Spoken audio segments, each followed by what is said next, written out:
The new season at Orpheus Musical Theatre begins shortly, my friends, and they have 3 great shows. They always line up just incredible shows, and although you may be saying to yourself, it's volunteer theater there, you will not know it because they are so incredibly professional. I have seen so many of their shows. They're celebrating their 118th season. Here to tell us more about that is JT Morris, Managing Director at Orpheus. Welcome back. Great to have you here. Much. And Pablo Samuel Castro. He is a cast member playing Mr. Beauregard. Welcome, Pablo. Thank you. And my understanding, it's your first time working with Orpheus Musical Theatre. My first time musical theater at all. At all? Yeah. Okay, we'll get to that in just a moment. My goodness, this is going to be a good story. Yeah. You didn't even know that? I didn't know that. Okay, look at that.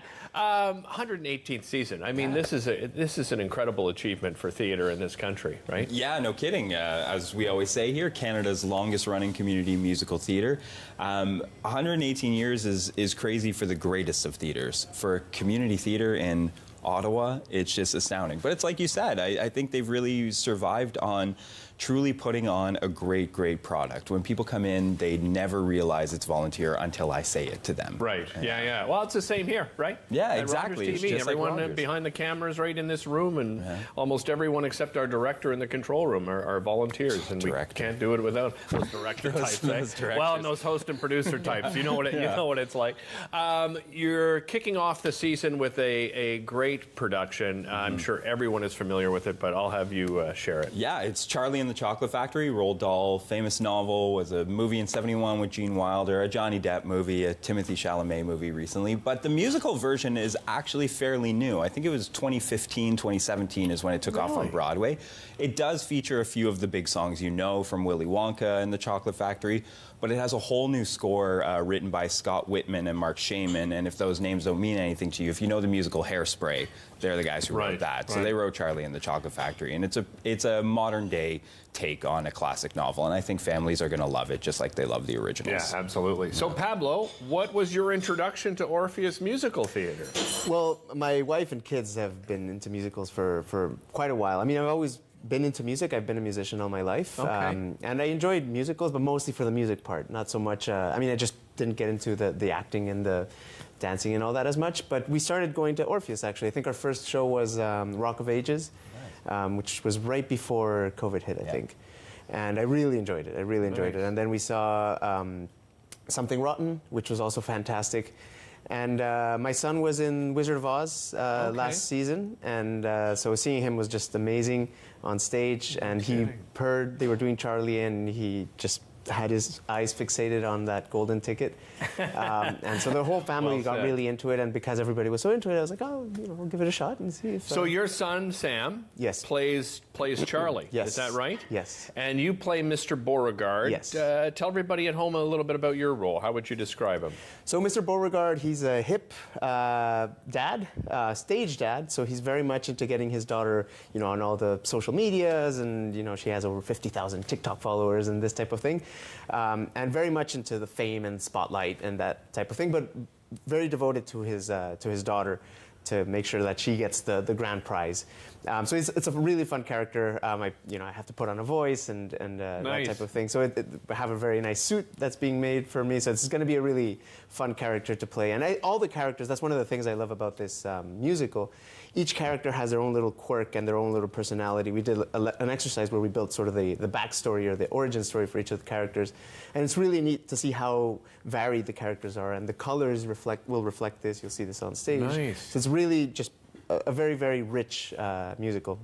Yeah, and JT, he mentioned the colors. Like, how do you bring that experience, people that have watched the films over the years, how do you bring that to the set? What have you done?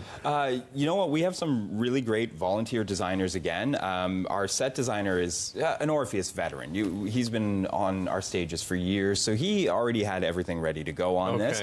But our costume designers are brand new. Jessica and Hannah, young women who joined us recently. And they, I think, have really done a great job of playing with the whimsy of Willy Wonka that everybody knows. So they did a really good blend of all the colors and the expectations that you have from the movie, but really addressing it in the modern world. Because like Pablo was just mentioning, TikTok followers, again, it's a present day setting. Right, So yeah. I think they really created a nice world that blends what you'd expect to see on the streets today, but also flashy enough for musical theater to capture the eye. Pablo, what's it been like sharing the stage with your son? I mean, what a special experience to have for father and a son. It's been amazing. It's been really amazing, especially to see him in such a prominent role. I'm not in all the scenes, Right. A few scenes. He's in pretty much every scene. And so when we're not on acting, we can be out in the green room relaxing, but I usually sneak in just to see him perform and sing. And it's been really incredible to see him progress and really grow as an actor, a singer, and a performer. Pretty neat to have these kinds of experiences, JT. I mean, my former co-host, TL, and her daughter, Sienna, right? Yeah. Mother-daughter. I mean, you must see a lot of that because it's being community theater. You know, it's very family-oriented. Is that fairly common? Absolutely, yeah. And, I was just saying before that Orpheus has survived on the quality of its productions, but I don't think that's the only thing. It's really about the volunteer network and the community family aspect that's in our rehearsal hall just as much as it is in the productions that we put on stage. So yeah, we have Sam and his, or Sam is your son, Pablo and Sam. We also had TL and Sienna, like you said, and we also, Lawrence and Tegan. Lawrence is playing Grandpa Joe in Charlie and the Chocolate Factory, and his daughter Tegan is playing Veruca Salt. And Wow, everything. So that's amazing. it's really a great family-oriented place where everybody can just come and relax, and I think that's really the true spirit of Orpheus and why we And survive. I think one thing, just Yeah, to go ahead, interject Pablo, quickly please. there. So Sam and I are on stage, but my wife Michelle and my youngest daughter Emilia are with costumes, so they're volunteering with the Oh, costumes. So nice. really, the whole family gets involved, even whether on stage or backstage, and so it's become really great, a really good family activity. Wow, time has flown on this one. I wanted to mention you guys have a new partnership with the St. Lawrence College musical theater program, so that's exciting news. You still have your schoolhouse program going on as well. Charlie and the Chocolate Factory, Meridian Theaters at Center Point, runs from November 15th to the 24th. Of course, you can get your tickets at orpheusmusicaltheater.ca, and this is just the first of 3 wonderful productions. Make sure you check out the website because you can become a season subscriber as well. We'll be back with more right after this.